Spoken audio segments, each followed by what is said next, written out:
할렐루야, 성도 여러분 반갑습니다. 어젠 눈이 많이 왔는데 감사하게도 날씨가 많이 푸근해서 눈이 다 녹았습니다. 3일 동안 추위와 또 눈 위에서 많이 걱정도 하시고 힘들었을 텐데 이게 건강한 모습으로 만날 수 있어서 감사합니다. 오늘 또 수요일 사도행전의 말씀을 함께 나누도록 하겠습니다. 오늘 우리에게 주시는 말씀은 사도행전 2장 37절에서 42절에 있는 말씀입니다. 사도행전 2장 37절에서 42절에 있는 말씀 제가 봉독하도록 하겠습니다. 그들이 이 말을 듣고 마음에 찔려 베드로와 다른 사도들에게 물어 이르되 형제들아 우리가 어찌할꼬 하거늘 베드로가 이르되 너희가 회개하여 각각 예수 그리스도의 이름으로 세례를 받고 죄 사함을 받으라. 그리하면 성령의 선물을 받으리니 이 약속은 너희와 너희 자녀와 모든 먼데 사람 곧 주 우리 하나님이 얼마든지 부르시는 자들에게 하신 것이라 하고 또 여러 말로 확증하며 권하여 이르되 너희가 이 패역한 세대에서 구원을 받으라 하니 그 말을 받은 사람들은 세례를 받으매 이날에 신도의 수가 3,000이나 더하더라. 그들이 사도의 가르침을 받아 서로 교제하고 떡을 떼며 오로지 기도하기를 힘쓰니라. 아멘. 지난 시간 우리가 36절을 끝으로 말씀을 마쳤는데 36절은 이렇게 기록을 합니다. 이스라엘은 온 집은 확실히 알지니 너희가 십자가에 못 박은 이 예수를 하나님이 주와 그리스도가 되게 하셨느니라. 이 베드로의 설교를 들은 유대인들은 뒤통수를 맞는 것 같은 그런 충격을 받은 후였지만 그러나 계속된 말씀을 통해서 변화가 되었습니다. 무식한 어부였고 그러한 베드로였는데 설교를 통해 그들에게 임한 권능이었습니다. 사도행전 1장 8절은 예수님이 승천하시기 전에 이렇게 말씀하셨습니다. 사도행전 1장 8절입니다. 오직 성령이 임하시면 너희가 권능을 받고 이렇게 말씀하고 계시죠. 여러분 베드로의 권능은 베드로의 것입니까? 아닙니다. 베드로의 권능은 그가 행세하겠다기보다는 베드로를 통해서 성령께서 행하신 것입니다. 말씀을 선포하는 것은 사람의 행위지만 능력은 성령께서 행하시는 겁니다. 앞에 베드로가 설교하는 가운데 너희가 십자가에 못 박은 그 예수라는 외침을 듣자 이 유대인들, 그곳에 있던 사람들은 불과 50일 전에 예수님이 십자가에 달려 죽으실 때 바로 돌을 던지는 그 현장에 있던 사람들이었다는 것을 그들이 알게 되자 마음의 충격을 받은 거죠. 그리고 메시아인 그 예수를 내가 죽였다? 그것을 말씀을 통해 깨닫게 되는 겁니다. 그들이 그 마음에 그 충격을 받자 마음에 정말 감당하기 힘든 찔림이 있었습니다. 그리고 이어진 것은 그 마음 깊은 곳으로부터의 탄식이었음을 오늘 기록하고 있는데요. 37절에 이렇게 기록합니다. 그들이 이 말을 듣고 마음에 찔려 베드로와 다른 사도들에게 물어 이르되 형제들아 우리가 어찌할꼬. 여러분 선포하는 설교자는 성심을 다해 말씀을 준비합니다. 그리고 성령님께 의지하며 말씀이 그리고 말씀으로 각 영혼들에게 찾아가셔서 그 영혼들을 만져주시기를 간구하죠. 그런데 가끔 말씀을 전하고 난 후에 종종 이런 이야기를 듣습니다. 소위 은혜 받았다고 찾아오시는 성도분들이 계시죠. 목사님 그 말씀이 꼭 나에게 하시는 말씀 같았어요. 하나님이 내게 주시는 말씀이에요. 그리고 은혜 받았다고 하는 분들이 있죠. 무엇입니까? 성령의 역사입니다. 사람의 마음을 감찰하시는 그 성령께서 선포된 말씀을 통해 그 영혼을 만져주셨던 겁니다. 아픈 영혼에게는 위로함을 주시죠. 그리고 고달픈 이들에게는 힘을 주십니다. 갈 길을 찾지 못하는 이들에게는 하나님께서 길을 내어주시고 그 하나님의 은혜를 사모하는 영혼들에게는 성령께서 풍성한 감당하기 힘들 정도의 그 풍성함을 부어주시는 겁니다. 할렐루야. 여러분 그러나 무엇보다 하나님의 사랑과 진리 앞에서 모든 것을 무너뜨리시는 분이 바로 성령이십니다. 불의한 것, 불신앙적인 것, 그러한 마음이나 생각이나 행동들을 책망하시고 깨닫게 해주십니다.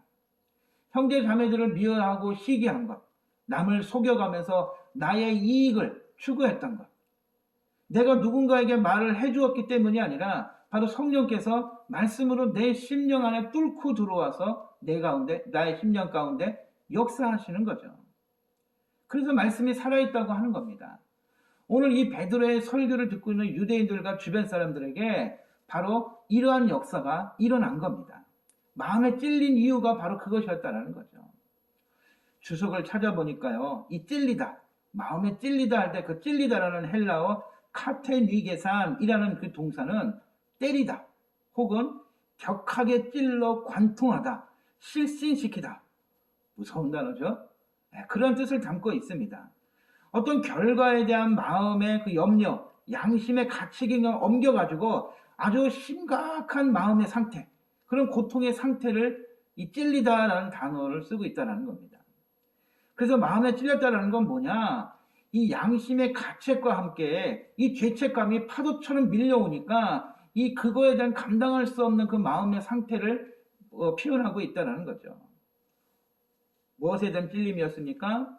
그들이 성령 강림의 사건을 목격했는데 베드로에게 뭐라고 얘기합니까? 그 모인 사람들한테 술 취했다. 저 사람도 술 취해가지고 술주정하는 거다. 그렇게 비웃었는데 바로 그것이 구약에 예언되었던 그런 사건이었음을 깨닫게 되자 마음에 찔린 겁니다. 또 무엇 때문에 찔렸습니까?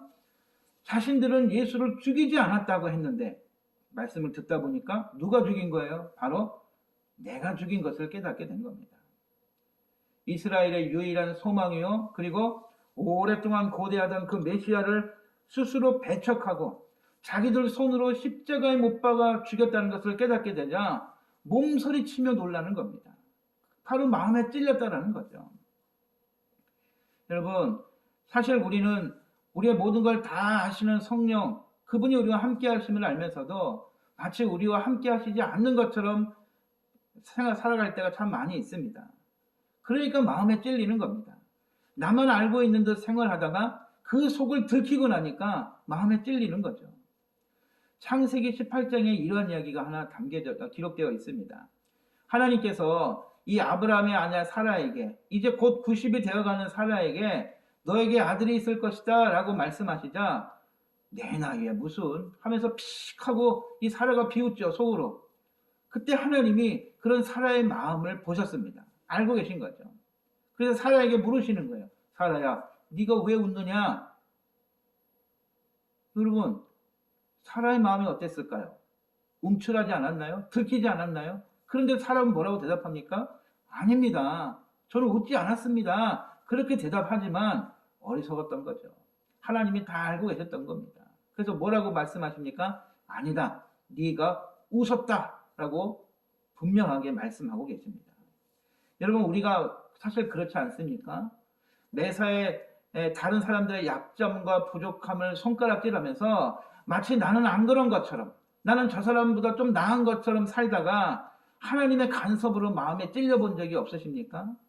맞아. 사실은 나도 그래. 바로 저 모습이 내 모습이야 하고 양심의 가책을 느끼며 찔려본 적이 없으시냐는 겁니다. 여러분, 성령은 우리에게 그렇게 역사하십니다. 마음의 찔림으로 내가 하나님의 길을 걷지 않고 내가 뜻하고 계획된 길로 걸어가면서도 하나님의 뜻으로 가고 있다고 착각하고 있을 때 바로 나를 깨닫게 해주십니다. 나의 지금에 있는 모습 그대로를 보게 해주시는 겁니다. 모든 성경은 하나님의 감동으로 기록되었지요. 말씀은 그래서 살아있는 겁니다. 바로 성령께서 그 말씀 가운데 역사하셔서 우리에게 찾아오시고 우리의 영과 혼과 그리고 관절과 골수를 다 쪼개기까지, 우리의 보이지 않는 은밀한 곳까지 다 쪼개신다고 말씀하십니다. 히브리서 4장 12, 13절에 기록되어 있죠. 정말 그렇게 역사하십니다. 오늘 베드로가 전한 이 복음의 말씀 가운데 역사하셔서 이 유대인들은 또 그곳에 모여있는 모든 사람들은 그 마음에 찔림을 갖게 된 것입니다. 제가 오래전에 한 15년 전에 제가 전도사로 사역할 수 있을 때에 그 고난주간 프로그램 중에 바로 너희가 죽였다라는 그런 프로그램이 있습니다.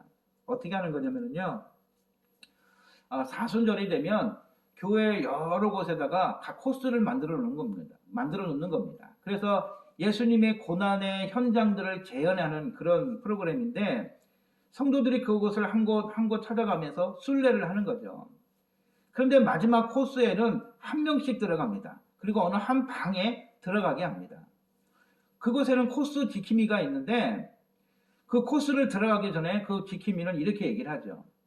여러분 들어가면은 상자를 열어보십시오. 그 상자를 열어보면 누가 예수를 못 박았는지를 알 수 있습니다. 이 얘기를 하게 되고 이 지킴이의 말을 듣고 나서 한 사람씩 그곳에 들어가서 그곳에 있는 상자의 뚜껑을 이렇게 열어보면은요, 그곳에 거울이 있습니다. 그 거울에는 누구의 얼굴이 비칠까요? 어떤 죄인의, 예수님을 못 박은 죄인의 얼굴에 누가 떠오르는 겁니다? 누가 떠오르는 겁니까? 예, 바로 나의 얼굴이 떠오르는 겁니다. 누가 예수를 못 박은 거예요? 예, 내가 예수를 못 박았다는 겁니다. 그 사실을 깨닫는 순간인 거죠. 오늘 유대인들이 그랬다라는 겁니다. 이 베드로의 설교를 들으면서 바로 자신들이 예수 죽인 것을 양심의 거울 속에서 발견하게 된 것입니다. 감사하게도 이 근심스러운 그들의 탄식 앞에서 베드로와 제자들은 답을 가지고 있었습니다. 이 답을 깨달은 제자들이 제시한 답은 정말 확고했습니다. 역사상 가장 신나는 선포죠. 가장 아름다운 열매를 맺는 순간이었다는 겁니다. 우리는 누군가에게 말씀을 전할 때 바로 이러한 기쁨이 있기를 간절히 축복합니다. 내가 예수님을 만났는데 예수님이 나에게 이렇게 인도해 주셨어. 하나님이 나를 이렇게 인도해 주셔서 그 기쁨과 소망이 그 고백, 즉 간증을 듣는 사람들에게 전해져야 되는 것입니다. 여러분, 하나님의 은혜, 예수님의 사랑, 성령님의 그 역사가 바로 말씀을 통해서 우리 가운데 증거가 되는 것입니다. 베드로의 설교는 바로 그런 설교였습니다. 우리는 그의 설교에서 성령의 음성을 듣게 됩니다. 그 성령의 음성은 뭐냐? 바로 은밀한 곳까지 우리에게 찾아와서 회개케 하시는 겁니다. 그래서 마음에 찔린 그들이 이제 뭐라고 얘기합니까? 그럼 우리가 어찌할꼬? 이젠 우리가 어떻게 해야 되느냐 하고 힘을 다해서 부르짖습니다. 도둑을 맞아보셨습니까? 예, 저희는 도둑 맞아봐서 잘 압니다. 도둑이 남의 것 훔친 후에 그 자리에 남아있는 도둑이 있나요? 이거 제가 훔쳤어요. 제가 가져갈게요 하고 거기 기다리는 도둑이 있습니까? 없지요. 다 도망갑니다. 그런데 도망가려고 준비하고 있는데 어디선가 경찰차의 그 사이렌 소리가 막 들려옵니다. 그래서 그 자리를 피하기 위해 도망가려고 막 나가는데 갑자기 자기 앞에 누가 딱 서 있는 거예요. 경찰이 서 있는 겁니다. 온몸이 떨리고 손발에 힘이 쭉 빠져버리죠. 왜요? 들켰으니까. 이제 잡히는 결과는 뻔하니까 그들은 이제 거기서 두려워 떨고 있는 겁니다. 그때 하는 말이 뭐예요? 나 이제 어떡하지? 우리 이제 어떻게 할꼬? 그때 하는 말이 있는 것입니다. 유대인이 지금 그런 거죠. 큰일 났다. 이제 어쩌지? 지금 그렇게 그 제자들에게 묻고 있는 겁니다. 우리의 메시아 하나님의 아들을 죽인 장본인이 바로 자신임을 알게 되었으니 이제 앞으로의 일은 심판받을 일밖에 남지 않았다고 그런 생각을 하게 되었겠죠. 그러니 그들은 지금 당장 뭘 찾아야 돼요? 살 길을 찾아야 합니다. 아니 어떻게 해야 하는지를 물어야 했습니다. 자신의 죄가 무엇인지를 알게 했으니 그 형벌에서 살아남을 방법도 알고 있겠다 하고 제자들에게 묻는 겁니다. 그래서 베드로에게 묻는 거예요. 그럼 우리가 어떻게 해야 됩니까? 그럼 그들에게 베드로는 뭐라고요? 흔들림 없이 이렇게 선포합니다. 38절 다 같이 읽어볼까요? 시작. 너희가 회개하여 각각 예수 그리스도의 이름으로 세례를 받고 죄 사함을 받으라. 그리하면 성령의 선물을 받으리니. 아멘. 여러분, 회개는 무엇입니까? 회개는 죄로부터 완전히 돌아서는 겁니다. 영어로 하면 이런 거죠. Turning away from sin. 죄로부터 완전히 돌아서 버리는 겁니다. 하나님 없이 살아갔던 그 죄악된 삶을 버리고 완전히 결별하는 것을 회개라고 말하는 겁니다. 세례는 무엇입니까? 하나님께로 돌아가는 겁니다. Turning to God. 하나님께로 방향을 바꿔버리는 겁니다. 죄의 용서함을 받고 이제 진노의 자녀에서 하나님의 자녀됨을 선포하는 겁니다. 요한복음 5장 24절에 중요한 말씀이 있죠. 거기 뭐라고 기록되어 있습니까? 사망에서 생명으로 옮겨졌다라고 기록되어 있습니다. 세례는 바로 그 사실을 선포하는 겁니다. 그리고 그들이 받는 선물이 뭡니까? 성령의 선물을 받게 되는 거죠. 그리스도와 주의 몸된 교회 그리고 성도들을 위해 헌신할 수 있도록 하나님은 놀라운 은혜의 선물을 부어주시는 겁니다. 이 유대인들의 마음의 찔림과 어찌해야 할지에 대한 베드로의 이 응답은 너무나 간단했습니다. 그러니 유대인들은 이제 망설일 이유가 없는 거죠. 그들은 매우 분명하게 거울을 보듯 자신의 죄를 깨닫자 회개의 세례를 받기 시작합니다. 여러분, 예수님은요, 회개하고 돌아오는 사람 아무도 말리지 않습니다. 회개하고 돌아오는 사람은 누구에게든지 두 팔 벌려 맞이해 주십니다. 할렐루야. 그들에게 성령의 선물을 주시는데 그 선물은요, 그냥 그곳에 있는 사람들만의 그 독점하는 것이 아니라 누구든지에게 열려 있는 겁니다. 39절에 메시지 성경은 이렇게 기록되어 있습니다. 이 약속은 여러분과 여러분들의 자녀들은 물론이고 멀리 있는 모든 사람들까지 우리 주 하나님께서 부르시는 사람이면 누구에게나 해당됩니다. 여러분, 이게 복음입니다. 여러분, 하나님이 주시는 선물은 차별이 없으십니다. 그리고 인간의 어떤 조건을 요구하시는 게 아니시죠. 하나님은 누구든지 찾아오는 이들에게 회개하고 그리고 모든 것을 다 내려놓고 주님께 찾아오는 이들은 하나님께서 모두를 받아주시고 그들의 죄를 용서해 주시고 그리고 그들에게 성령의 선물을 부어주신다고 약속하고 계십니다. 베드로는 그래서 이 증거들을 예로 들면 수많은 이 증거들을 들면서 어떤 이야기를 하게 되느냐, 오늘 40절에 보니까 이 세대가 너무너무 패역하다. 범죄와 부패와 이 변절된 이 신앙의 모습, 이 땅의 모습을 너희들이 보지 않느냐. 이 사회의 이런 것들이 하나님의 말씀에서 벗어난 거고 너희들은 진실된 하나님의 사람으로 돌아가야 된다. 계속해서 그들에게 말하면서 이 패역한 세대에서 구원을 받아야 한다고 사람들에게 외칩니다. 그러자 마음에 찌앓고 하던 이들이 하나 둘씩 돌아오기 시작하는 거예요. 41절에 보니까 그 돌아와 세례를 받은 사람들이 몇 명이라고요? 예, 무려 3,000명이나 되었다라고 기록이 되어 있습니다. 무식한 제자라고 해도 틀리지 않을 그 베드로의 설교 앞에 주님을 영접한 사람이 무려 3,000명이나 되었습니다. 역사상 이보다 큰 강력한 전도 집회는 없었겠죠. 근데요, 사도행전 4장 4절에는 무려 몇 명이 돌아왔느냐? 5,000명. 그것도 남자만 5,000명이 돌아왔다. 여러분, 남자 거기다가 보통 가족 단위로 하게 되면 남편, 아내, 자식 하나 아니면 둘, 넷이나 5명이 일반적인 가정의 형태인데 여러분, 학자들 따라 의견이 분분하기는 하지만 이 어림잡아 베들레헴 인구의 절반에 근접하는 사람들이 그 엄청난 회개의 그 자리에 찾아왔다는 겁니다. 어마어마한 회개의 역사가 일어났다는 것을 알 수 있죠. 이렇게 많은 이들이 회심하고 세례를 받았습니다. 많은 사람들이 주님께 돌아옵니다. 그러면 그들을 받아들인 이 사도들은 무엇을 했을까요? 주님을 믿기로 작정하고 돌아온 그들을 위해 무엇을 해야 했을까요? 오늘 그것이 42절에 이렇게 기록되어 있습니다. 42절을 보면 그들이 그 돌아온 사람들에게 어떤 일을 했느냐? 그들은 사도의 가르침을 받았다라고 기록합니다. 말씀을 배우고 가르치는 것, 성경을 아는 것은 교회의 힘입니다.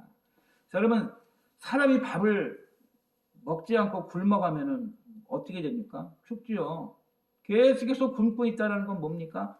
죽기만을 기다리고 있는 거죠. 여러분, 하나님의 말씀을 가까이 하지 않는 것이 이와 같은 겁니다. 영의 양식으로 힘을 얻어야 할 뿐만 아니라 우리가 사단과 싸워 승리할 수 있는 무기를 가져야 합니다. 그래서 말씀을 가까이 해야 된다는 거예요. 또 그들은 무엇을 합니까? 그들은 떡을 떼며 교제하였다라고 기록합니다. 예수께서 친히 제정하신 이 성찬을 함께 나누고 그리고 그 안에서 그리스도 안에서 그들이 서로 한 몸이라는 사실을 확인하는 겁니다. 그리고 교제하면서 사랑을 나누는 거죠. 우리가 한 몸임을 여러분 잊지 마십시오. 그래서 교회 오면은 서로 우리가 뭐라고 부릅니까? 형제, 자매 이렇게 부르는 겁니다. 우리는 한 가족입니다. 할렐루야. 네. 마지막으로 그들이 힘쓴 건 뭡니까? 모일 때마다 기도에 힘썼다라고 이렇게 기록을 합니다. 성령께서 그들을 통해 어떤 일을 행하실지 기대하면서 그들은 전혀 기도에 힘썼다라는 겁니다. 여러분, 성령 충만한 삶은 무엇을 얘기합니까? 오늘 성령께서 하나님께서 내 삶 가운데 어떤 사람, 어떤 일을 통해서 내게 역사하실까? 그것을 기대하면서 순종하는 삶을 말씀하는 겁니다. 이 성령께서 바로 베드로의 설교를 통해 하신 이 놀라운 사건을 우리가 오늘 보게 됐는데 여러분 가슴이 뛰는 이유가 있습니다. 왜냐? 2000년 전에 역사하신 그 성령께서 여전히 우리와도 함께 하시기 때문인 겁니다. 우리의 삶 가운데서도 역사하십니다. 아멘. 우리가 성령이 전하시는 그 예수를 믿고 있기 때문입니다. 저는 예수님을 그렇게 만났습니다. 학생부 수련회 때, 이 저녁 기도회 때 그때 목사님께서 전해주시는 죄와 용서, 십자가에 대한 말씀을 들을 때 마음이 뜨거워지면서 아 그렇구나, 내가 죄인이구나, 예수님이 그래서 나를 위해 죽으신 거구나, 그 예수님 때문에 내가 살았구나. 저는 그날 은혜를 받았고 생명을 얻었습니다. 아직도 저는 1988년 1월달 그 겨울 수련회를 잊을 수 없습니다. 성령께서 나의 심령 가운데 말씀으로 역사하셨고 저는 마음에 찔려 회개하였고요. 그리고 지금은 여러분 앞에 서서 이렇게 말씀을 증거하고 내가 만난 그 예수님을 증거하고 있습니다. 앞으로 성령의 역사가 계속 퍼져나가는 것을 보게 될 것입니다. 처음 이 교회 공동체의 모습 속에서 또 그리고 사도행전 전체 속에서 공동체가 어떻게 흩어지게 되었는지, 흩어지는 곳곳마다 복음이 어떻게 전파되었는지 우리가 보게 될 겁니다. 다시 한번 우리 교회의 모습을 점검할 수 있기를 바라고요. 나 자신을 말씀에 비춰보면서 더욱 성숙된 그런 하나님의 몸된 우리 모든 지체들이 될 수 있기를 간절히 축복합니다. 우리 기도하겠습니다. 오늘도 우리 삶에 간섭하셔서 이끌어 주시고 말씀 가운데 서 있게 하시니 감사합니다. 늘 주의 말씀 앞에서 살아있는 양심이 되게 해 주시옵소서. 거짓된 삶을 두려움없이 살아가는 우리에게 마음에 찔림이 있게 하셔서 어찌해야 할까 하는 그 물음 앞에 주님을 보게 해 주시옵소서. 또한 이 땅을 살아가는 수많은 그리스도인들을 통해 교회를 통해 회개하고 죄의 사함 받아 세례를 받고 하나님의 선물을 받는 그 영혼들이 늘어나는 부흥의 역사를 보게 해 주시옵소서. 예수님의 이름으로 기도합니다. 아멘. 남은 3일도 승리하십시오. 샬롬.